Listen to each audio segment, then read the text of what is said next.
All right, welcome, ladies and gentlemen. This is the NFL free agency first episode of Two Docs, No Degrees. I am Doc Frankie, going solo again. It has been crazy through the first 2 or 3 days of this free agency. This has been fantastic to watch, especially if you're a sports fan. There's no sports going on because of the coronavirus pandemic. This is absolutely fantastic stuff to keep track of. A couple of my predictions. One of them I never thought would come true, but I still put it out there into the world, spoken into existence, and I'll talk about that a little later in the show. But 2 of my predictions came true today, have been reported today, and we'll get into all that. But what I want to do is, I'm on ESPN.com right now, and I want to go through and talk about some of this stuff. So one of the biggest news is it looks like the breakup between Cam Newton and the Panthers is going to be very, very ugly. They announced that they gave him permission to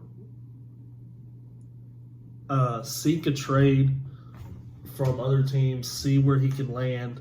But Cam came on and responded to that on Instagram and said, no, I never asked for a trade. This is all them. You know, I've given my heart and soul to this team. I've given my blood, my sweat, my tears. You know, this is on them. This is not on me. I never asked for this. I want to be a part of this organization. But it seems that Carolina, with Matt Rule coming in as the new head coach, is ready to move on. Matt Rule seems like he's looking to just start a complete new.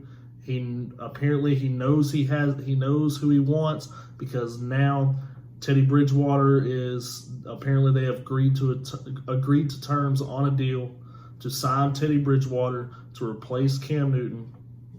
So that's huge. And me and Carver, we talk about this stuff a lot, and I actually talked to him about this when the season was over. And I said, Teddy Bridgewater to the Panthers. They're going to move on from Cam Newton. They don't want him there anymore. Even with Matt Rule coming in, they want somebody new. And the best quarterback on the free agent market outside of Tom Brady, because we knew he wasn't going to Carolina, was Teddy B. I thoroughly believe he was the second-ranked QB in free agency behind Tom Brady. And I will get to the Brady saga later on in the show. But I predicted this. I said Teddy B, he was either going to re-sign with New Orleans, and they were going to groom him under Breeze for 1 or 2 years, and he was going to take over. Well, that kind of got thrown out the window when the news came out that Breeze was going to re-sign with Saints. That was never in question. But when the news came out that he wanted to mentor Taysom Hill, and he loved Taysom Hill, and he wanted Taysom Hill on the team, and he felt like he could mentor him into a franchise role, the Teddy B thing kind of went out the window. Saints fans kind of fuming, because Teddy B is a proven winner. Taysom Hill, he bounces around. He's a Swiss Army knife, but he hasn't proven that he can run an offense like Teddy B has proven he can run an offense. And that's something that I believe, I believe that's, I think the deal should have gone to Teddy, but I believe that Teddy was looking for a starting role. And I think that I honestly didn't think he was going to go to Carolina if they were looking to keep Cam, because I think Teddy is ready for that starting role. He showed this year what he can do. He showed it in Minnesota before the injuries. Teddy B is still a guy who you can build a franchise around quarterback-wise as long as he's healthy. So I thought that now that he healthy. He got to show what he could do. Now he wants that starting role, and that's, and he showed that. He showed that in New Orleans, that when he's healthy, he can be the man. It's people will say, "Oh, it's a Sean Payton system." Yeah, it's a Sean Payton system, but Bridgewater was just tearing. He wasn't. It wasn't ungodly numbers, but he was winning ball games, and they were winning it with his arm. So I believe that he was ready for a starting role, and I told Carver this as the season ended. I said, if they want to move on from Cam, the most likely person to take over is going to be Teddy B. And lo and behold, Teddy B is looking to structure a deal with him. Drew agreed to a 2-year, $50 million contract with New Orleans. That's going to be used to groom Taysom Hill over the next couple years. If your mouth is made to amaze, let Philips Sonicare give its care a raise. Get a month's worth of manual brushing in just Now 2 the minutes. biggest, sorry about this, I don't know Philips what Sonicare. is, Next level clean, next I don't know level care. what is Just going on always here. Make life better. Philips Sonicare. What the world? What makes sense to you, D-Wood? Where, in your mind, would it make sense for him to go next? The weapons that they have. So, sorry about that. The biggest shocker, DeAndre freaking Hopkins. DeAndre Hopkins going to Arizona for nothing. Houston got nothing in return. Yes, they signed Randall Cobb to a deal, but it makes it sting a little less. But Randall Cobb is no DeAndre Hopkins. I solely believe people will put Mike Thomas in this, but I truly believe that DeAndre Hopkins is the best receiver in the NFL. If you look at his body of work with the quarterbacks that he's had, now that he had Deshaun Watson, he had somebody who could get him the ball consistently. But between the quarterbacks that he had, he consistently put up 1,000-yard seasons. He consistently got touchdowns. He was consistently the best player, the best receiver in the league every week. That's not something you see. Michael Thomas has had Drew Brees, has had Alvin Kamara. He's had these weapons around him that can allow him to be the dominant force that he is. DeAndre hasn't had that. But now you put DeAndre Hopkins with Kyler Murray. David Johnson went to the Texans in the trade, so you can't say David Johnson. But he's got Kyler Murray to get into football now, who showed out last year, defying all odds, defying all haters, showing that he can play in this level. And you put him opposite Larry Legend? Come on. Larry Legend has been a stalwart in this league. He has constantly been one of the best guys in the league every single year. Anything around him, he catches. So you're telling me that DeAndre Hopkins is going to go to a team now to where every week teams have to game plan, okay, we got to stop. So we got Christian Kirk, we got Larry Fitzgerald, and we got DeAndre Hopkins. How are you going to cover that? DeAndre and Christian Kirk are just going to streamline you down the field. They're going to run goes the whole time, and you're not going to be able to catch them. And then you got Larry Fitzgerald who's probably going to play the slot, which is he played the slot a lot this year. So you're looking at Larry Fitzgerald, one of the stalwarts of this league, one of the best wide receivers year in, year out. Now he's gonna be playing the slot pretty much full time, unless one of those guys needs a break, and then he'll probably bump outside. But that gives you Christian Kirk, DeAndre Hopkins, and Larry Fitzgerald as your wide receiver core. So you've got a veteran and two young guys to help out this young up-and-coming quarterback in a Cliff Kingsbury offense. That is scary. Arizona is going to make waves next year. They're in a division with the Rams. They're in a division with Seattle, with San Francisco. But this is going to be insane next year. San Francisco had to dump somebody out of their defensive line so that they can be able to shovel out money over the next couple of years. That was DeForest Buckner. So San Francisco's not going to be able to hold on to a lot of these guys. Seattle is not the same Seattle team that we have known over the past years. Russell Wilson is still Russell Wilson. He still makes amazing plays. But they're not that same Seattle team. They don't have the Legion of Boom to back them up. That defense is not that great. Yes, they have Bobby Wagner over there, but you need more than that. And then the Rams, they have just gone completely sour from going to the Super Bowl and then just completely being shellacked pretty much all season this past season.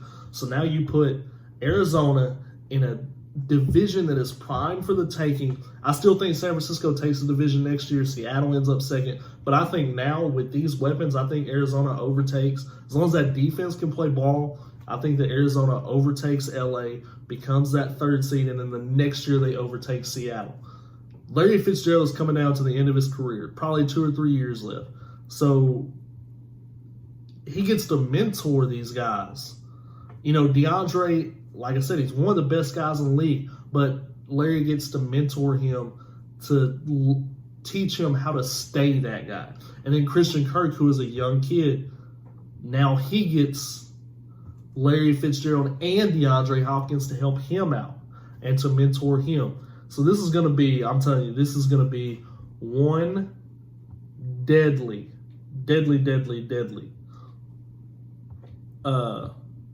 team next year. Like I said, Cobb was added to the Texans, so that's, you know, it makes this thing a little less, but I've already talked to a few Houston fans and they are not happy, no matter if they sign Cobb or not. They are not happy at all.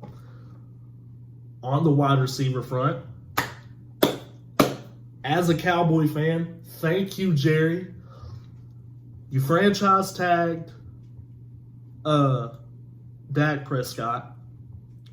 Dak Prescott is still going to get a high dollar 1 year contract under an exclusive franchise tag. And then you sign Cooper to a 5-year, $100 million deal.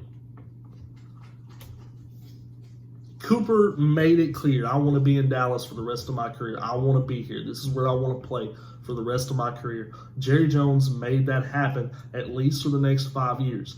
Now, we're still waiting to see how this Dak thing turns out. Is he going to sign the free agent tender? We don't know yet. This is all still pending. But if he does, if he is willing to play under this franchise tag for 1 year, we've got Cooper back. We've still got Zeke. We added Blake Jarwin on another deal. He's going to need somebody else now that Witten has gone to the Raiders. Now that Witten has gone to the Raiders, who added Marcus Mariota to back up Derek Carr, probably take his job, because we all know the relationship between Gruden and Derek Carr is not the best. Gruden has pretty much made it clear, I don't want him to be my quarterback. And going into Las Vegas, I believe that we're going to see Derek Carr get traded at the start of next season, if not earlier, to make room for Mariota to be that number one guy. But we'll see. John Gruden continues to amaze us, continues to surprise us. So we'll see how all that goes. Cooper's is $60 million guaranteed, by the way. And another... So this is the opposite of the DeAndre Hopkins trade. Yes, it's shocking. Nobody saw this coming. But the Bills were able to acquire Stephon Diggs for 4 draft picks. So you get... So I believe that it was David Johnson and 1 draft pick. David Johnson, a 4th rounder or something like that for DeAndre Hopkins. The Vikings were able to acquire a 1st, 2nd, 4th, and 5th, or 3rd and 4th for Stephon Diggs. That is a much better price, a much better asking price than whatever Houston was trying to do. Houston, if you're a Houston fan, you are begging them to hire a GM at this point, because O'Brien is running that team into the ground. You have one of the best young quarterbacks in the league in Deshaun Watson, and you trade away your biggest weapon for nobody. David Johnson can't stay healthy. So if he can't stay healthy, he's not going to help take the pressure off of DeAndre Hopkins. And who's your best receiver now? Willie freaking Snead, who can't stay healthy either. When he's on the field, he's a game changer. But now Willie Snead can't stay healthy. So who do you have? So now you're going into straight rebuilding mode when you didn't have to, when you could have just made deals around the table and went and got somebody in the draft like a Jerry Jeudy or somebody like that. But no, I don't understand where Bill O'Brien is coming from in this. And it's crazy to think that now Deshaun Watson is left with not an offensive line, a run game that a lot of times he's the main guy in, and nobody receiving for him because Willie Snead is going to be injured. I don't know what the Texans are fixing to ruin Deshaun Watson.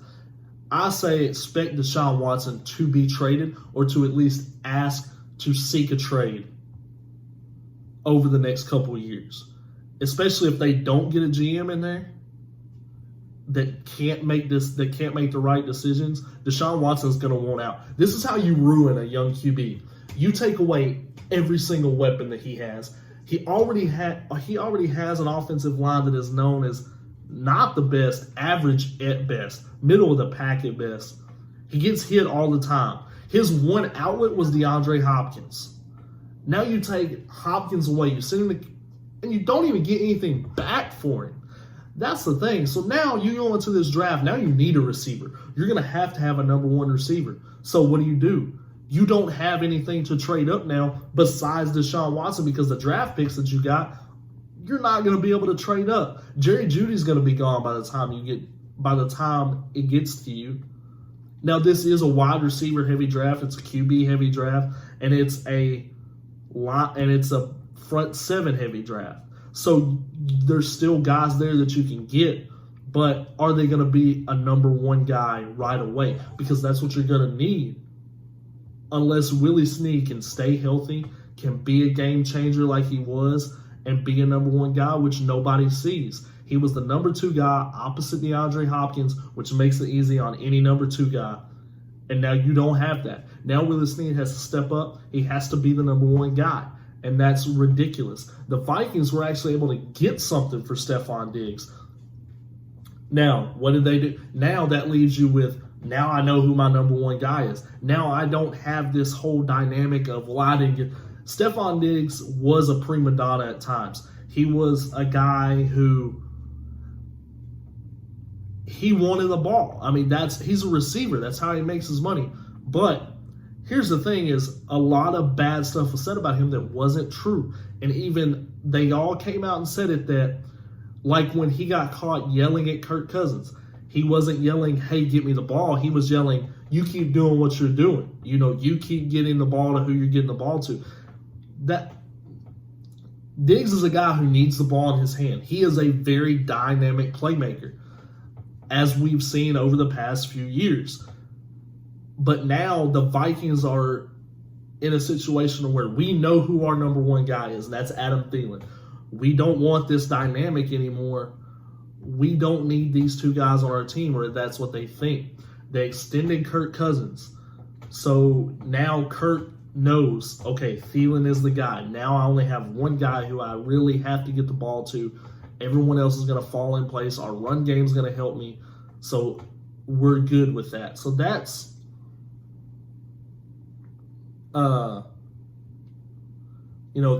that's truly something that I think is going to be, I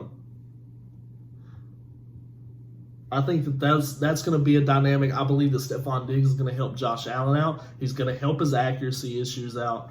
I haven't checked the roster. I don't know if they have any free agents out there. As this goes on, I'll do more and more shows, and I'll check and update rosters as we go. But I believe that Stephon Diggs can help Josh Allen. The thing is Josh Allen is, and my Chicago fans, get ready. Josh Allen is somebody that should be a prototype, should be an example of how to use Mitch Trubisky. My Chicago fans are not going to like me here. You landed Jimmy Graham, who is a good tight end. He's, he can still do what he does. He's not as dynamic. He's had injuries. He's slowed down over the past few years. But he can still be a check down guy. He can still be a guy you can go to when you absolutely need it. But here's the thing with Mitch Trubisky. And I have a few thoughts of who to bring in behind him. But the thing with Mitch Trubisky is I'm not ready to give up on him. I've said this before. I think that he gets a lot of people talk shit about him because the Bears put him in an impossible situation. They traded up to the number 2 pick to get Mitch Trubisky ahead of Deshaun Watson and Patrick Mahomes. Those two guys have gone on to have stellar careers so far.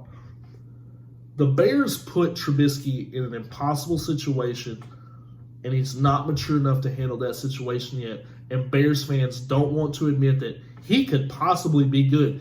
He was a kick away from advancing into the playoffs a year ago.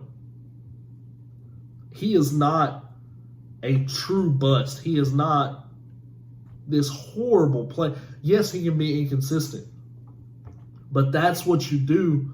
But that's what you can eliminate when you bring in a veteran to take over. I don't like it when people want to jump ship on young QBs early.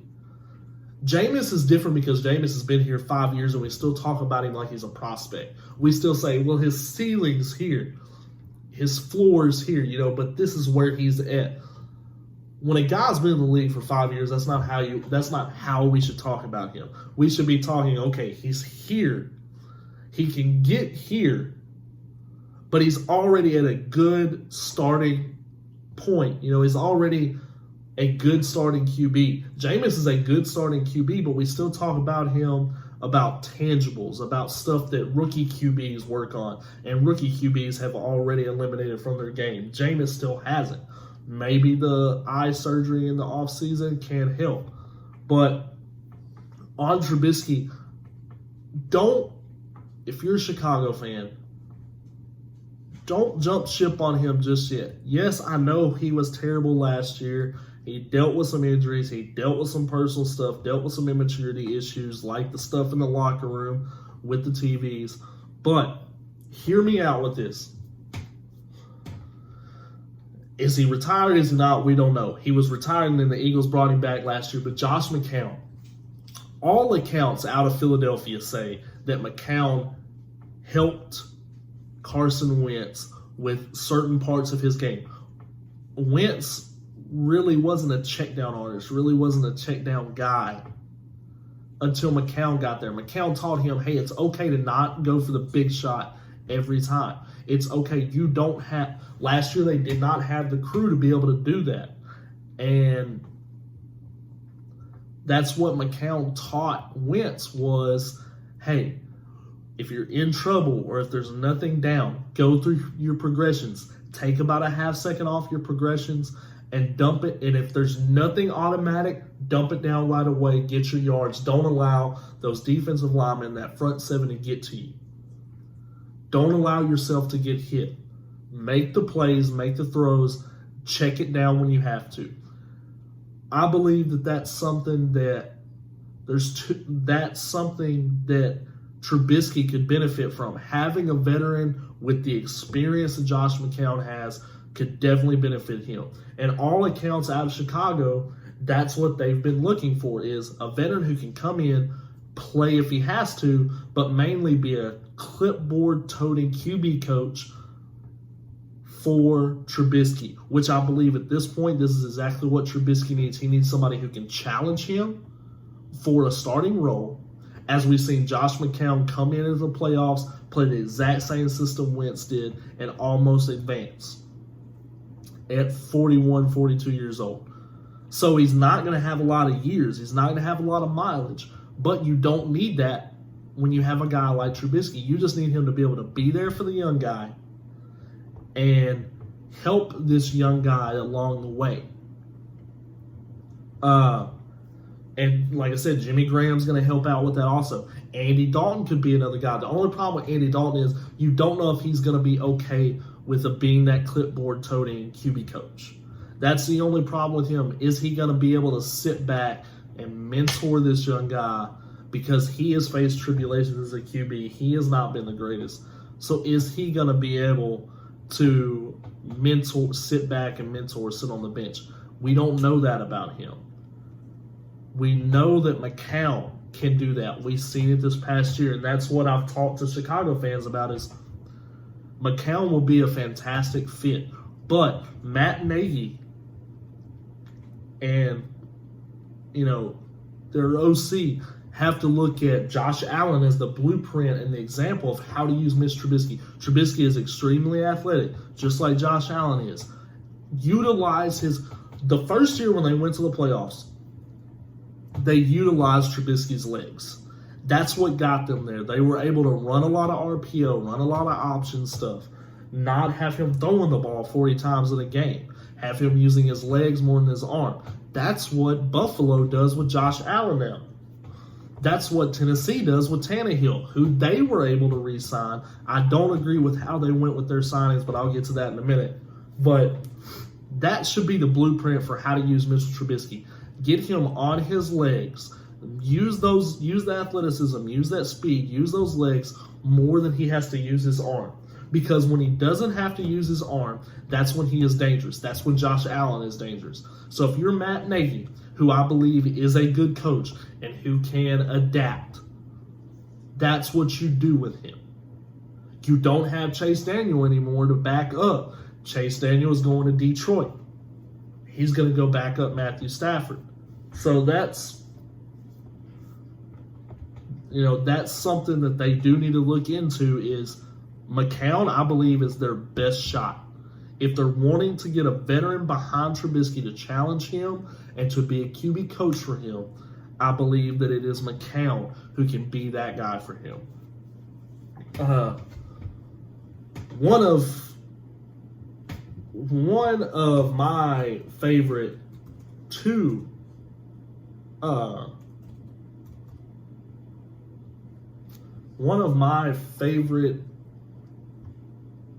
two trades or two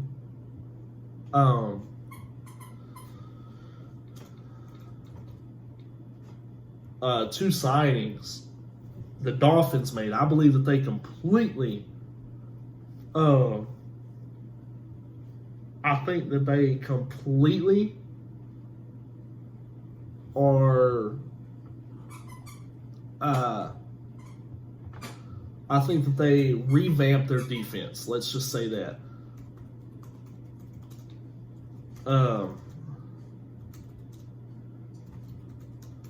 They signed Kyle Van Noy, who has been fantastic.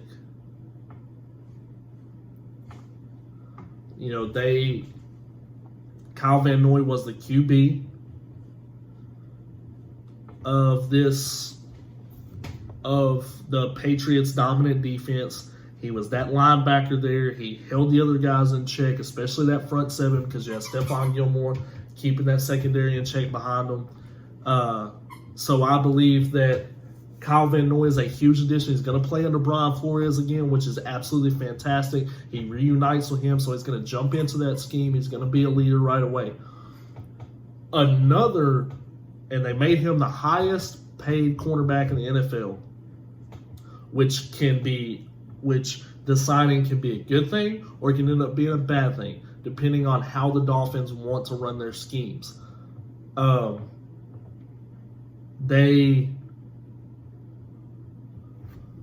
got Byron Jones, who I wish would have stayed with the Cowboys because I think that the scheme fits him better. The problem with him going to Miami, and maybe Brian Flores is a good defensive mind, so that's why I think that Flores is going to kind of tweak the defense.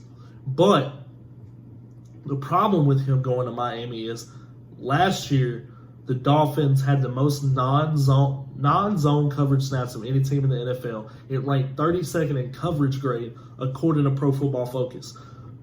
Byron Jones is coming from a defense in Dallas that was a zone team that did not run man defense a lot. They were a mainly zone team. He is huge when it comes to breaking up passes, but he was able to sit back and read the QB. He wasn't having to keep his eye on a man a lot of times. So it's gonna be interesting to see if Flores, if he kind of tweaks that. If he tweaks that and gets them into a more of a zone coverage,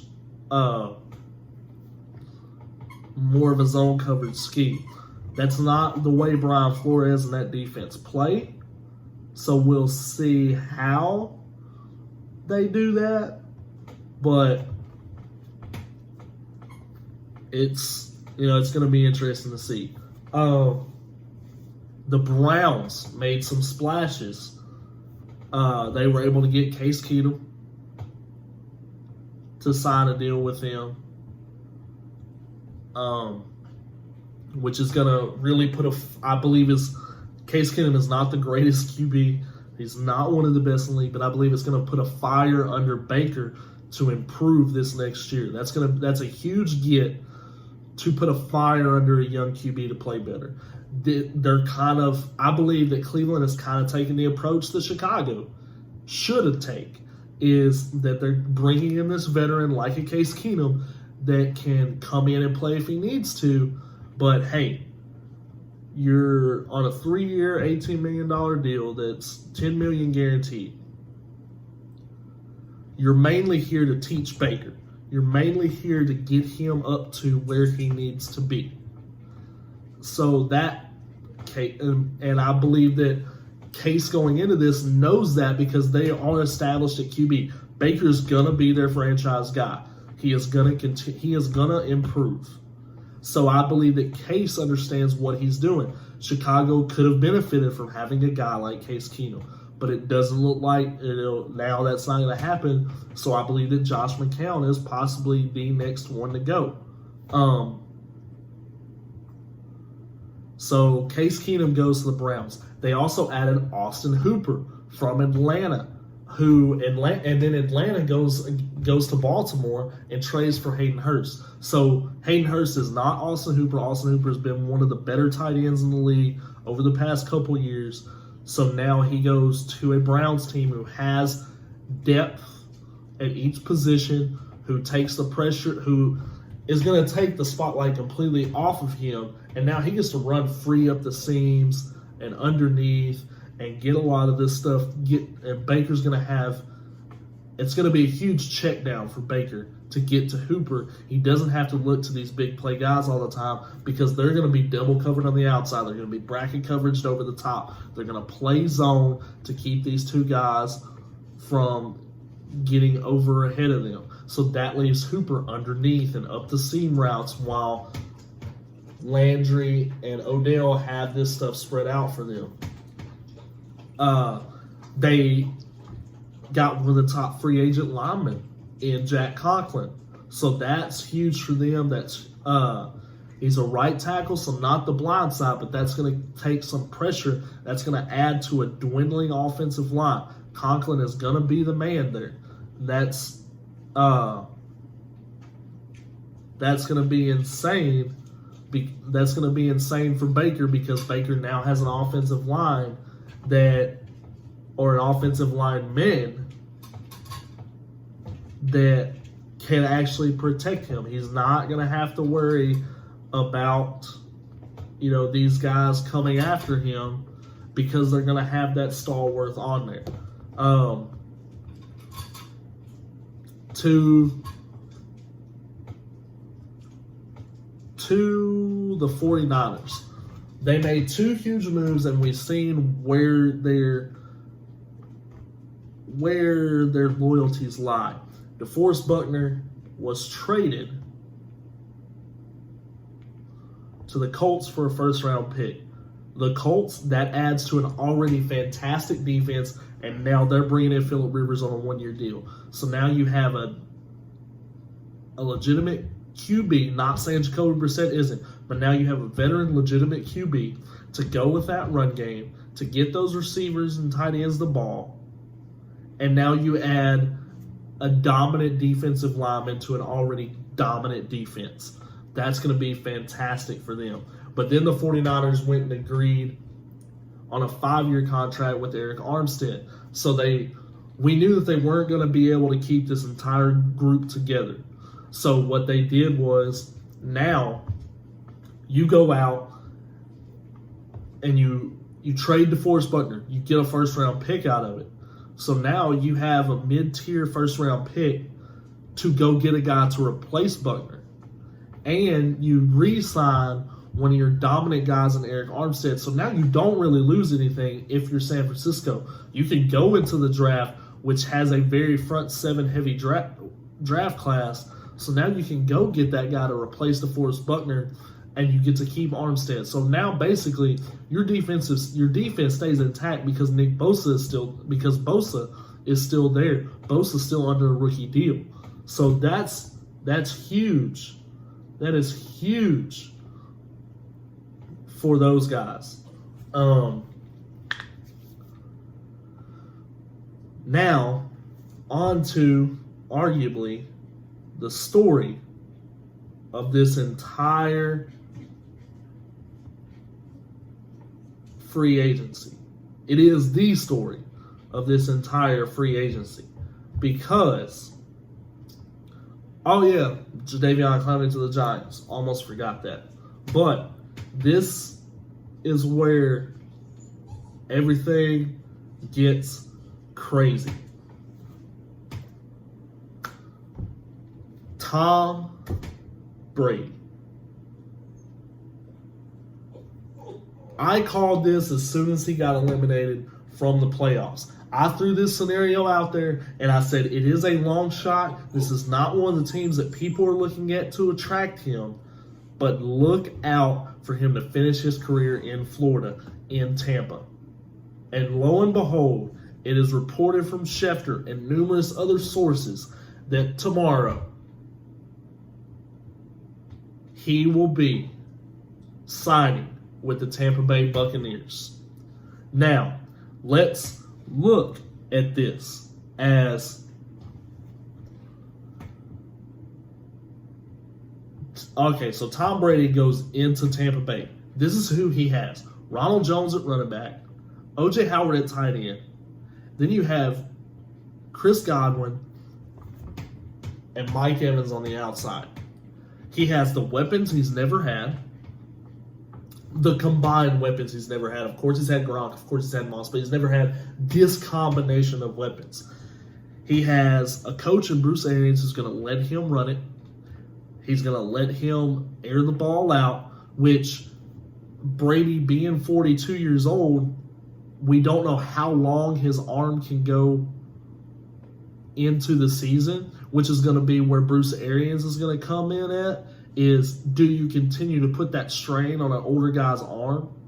Because he's not a young guy like Winston who can throw the ball 50 times a game every game. And do you take that pressure off of him by 3/4 of the way into the seat, by say the 11th, 12th game, you start utilizing that run game more and more to take that pressure off of him. Of course, it all depends on where they're at seating wise, how they're doing team wise. But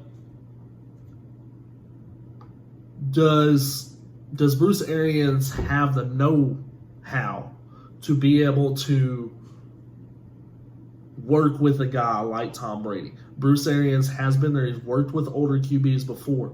Tom Brady has done everything, albeit in one system, but he's never had this combination of weapons ever in his career. And this is, I called it. I said, they're ready to move on from Winston. I did not believe that Winston was going to get re-signed by Tampa Bay. So I threw this scenario out. Everyone was talking about the Colts. Everyone was talking about Tennessee. Me and Carver both said that Ryan Tannehill was going to get his money from Tennessee. And I'm going to talk about that at the end of this. But I said that Ryan Tannehill was going to get his money from Tennessee. I figured Indianapolis was going to go with Phillip Rivers. So now who does that leave?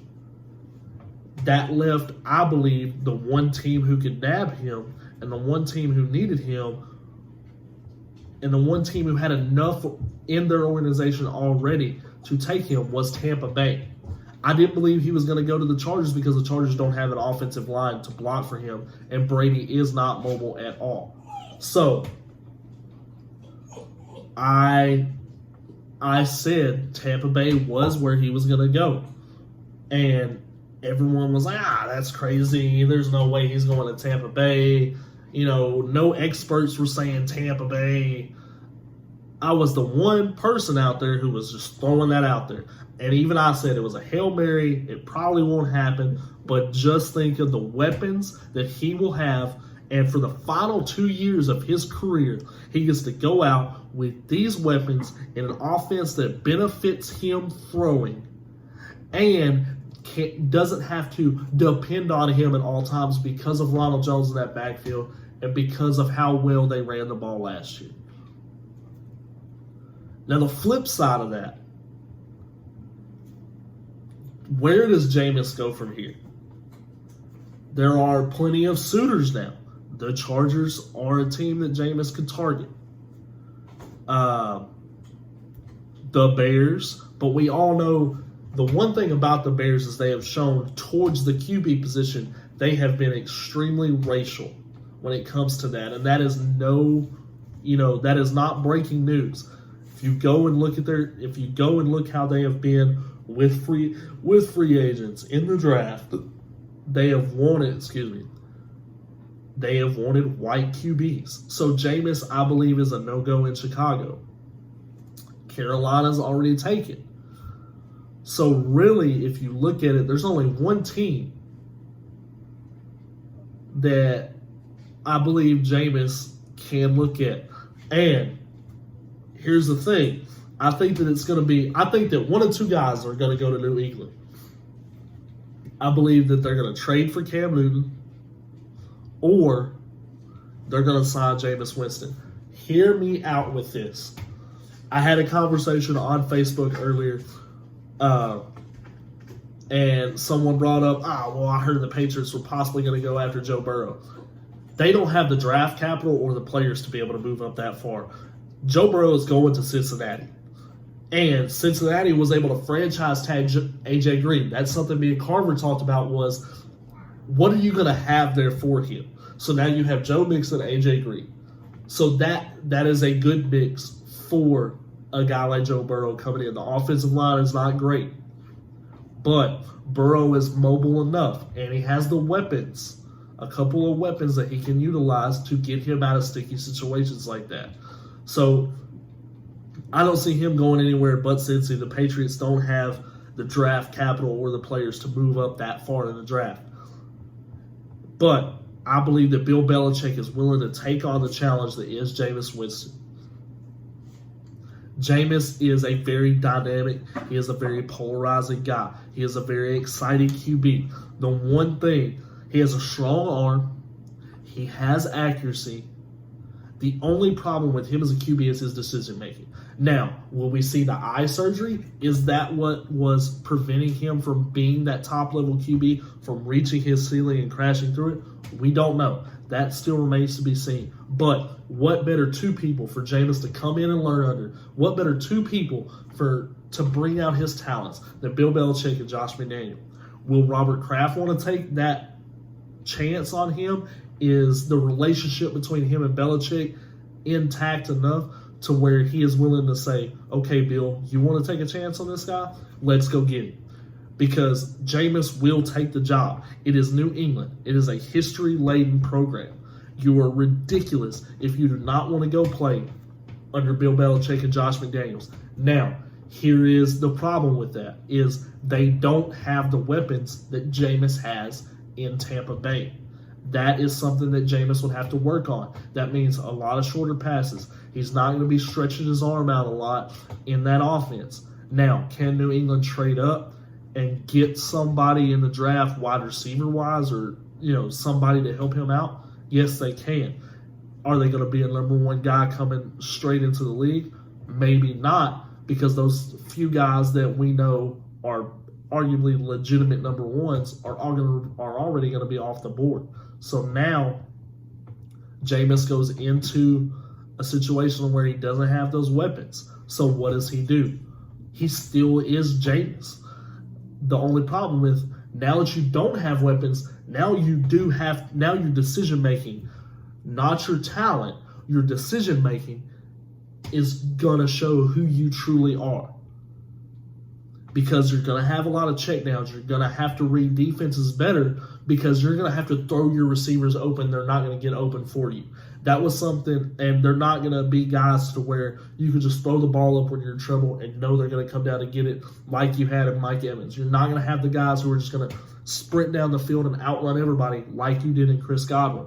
You're not going to have that dominant tight end who you can check down to or hit over the seams because, for one, they don't have that. For two, everyone's going to be covered because they don't have to double cover. They don't have to bracket over the top. So that's going to be something that Jameis is going to work on. Is Bill Belichick up to that? I absolutely believe so. Bill Belichick is not afraid of a challenge. He is one of the best quarterback gurus we have ever seen. He took Matt Castle to an 11-5 record. Matt Castle I don't think, ever won another NFL game after that. Jacoby Brissett and Jimmy G, 4-1. Bill Belichick can win without Brady. That is not the problem. That has been something that has been talked about, Brady and Belichick. Who is the driving force in that team? It is Bill Belichick. We have seen Belichick win without Tom Brady. We have never, ever seen Tom Brady win without Bill Belichick. And that is why I wanted Brady to leave. I'm not a Brady fan. I'm not a Patriots fan. But I can acknowledge that Brady is one of the greatest of all time. So, to solidify that, he needs to get out from under the system and prove that later in his career, he can move somewhere else into a different system and still be the QB he is today. He has to prove that he can win without Belichick. Belichick does not have to prove he can win without Brady. But Jameis is the extreme challenge. Now, part of my conversation earlier on Facebook with my former platoon leader, Lieutenant RC, now Captain RC, was he brought up going to get somebody in the draft. I said, that's all well and good, but you bring in a guy like Jameis Winston, who can play. He just needs a little mind tweaking. So you bring in a guy like Jameis Winston. You go get a guy in the draft like a Jordan Love to sit there and learn. Is Winston going to be the long-term solution? We don't know. But now we have this a backup plan behind him if we see that Jameis is not our guy. So you bring in a guy like Jordan Love to sit behind Winston, to watch, to learn from Belichick, to learn from McDaniels, to learn that system, to get it down to a science, to get it down to perfection. And that way you put Winston under a 1-2 year contract. Jordan Love sits under him, learns from the best people in the game. And if they see, okay, Winston isn't going to work out, bam, you've got your guy. You've got Jordan Love, who, like I said, I am not understanding why people are knocking him for leading the nation in turnovers. Sam Darnold was the consensus #1 pick the year of his draft, and he led the nation in interceptions his senior year, or his year before he came to the draft. That was ridiculous. Dan Orlovsky, that is a fantastically hilarious take from somebody who has praised Sam Darnold. So Jordan Love, especially learning under Belichick, come on, if you're a QB coming out of the draft and they say, so what coach, if you could pick any in the NFL, who would you want to play for? If you're a true winner and all you want to do is win, Bill Belichick is your answer every single time. That man has won everywhere he has been, and he can win with anybody, and he has shown that. So this is going to be an exciting year for the NFL. Teams are going to look really, really different. I believe the landscape of the league is about to change. I'm happy my Cowboys were able to retain Sean Lee. But the outcome, the landscape of this league is going to be completely different this year. We are looking at the next era of the NFL. And we all need to be ready for that. The people we are used to seeing are going to be in different uniforms, and in a couple of years are not going to be here at all. So you're looking, these are the 2 years of the changing of the guard. These QBs and guys who have been stalwarts for over a decade and a half for us are about to fall off. And they're about to leave. They're about to retire. They're in the final 2 to 3 years of their career. So we need to be ready for that and take the complete unexpectedness and the complete shock of this free agency so far and look at it as this is what is the best for the league. We are in a historic run here to where we are witnessing this league being changed. We are witnessing these guys passing the torch to other people. I will continue to update on this as it gets closer to draft time. I will start breaking down who I think is going where they're going in the draft. Just keep looking. I know it's been sporadic, but now you have no excuse not to watch us. Epidemic has everyone closed in, has most people on lockdown. You have no reason not to watch us. So go ahead, like, subscribe, check out our page, watch the other videos if you want to. Leave comments for us. Let us know how we're doing. Let us know if you like it, if you love it. I'm not afraid of some down thumbs. That gives me feedback either way. I take everything as criticism, constructive criticism. So just let us know how we're doing. Let us know what you think. Tell your friends, tell your family. Get us out there. We're trying to grow this. At some point, we have a logo now. At some point, we're going to try to get some t-shirts, maybe some hats made. We have a couple people who we know can do it for us. So just get ready for some content coming your way. Probably some top 10 videos.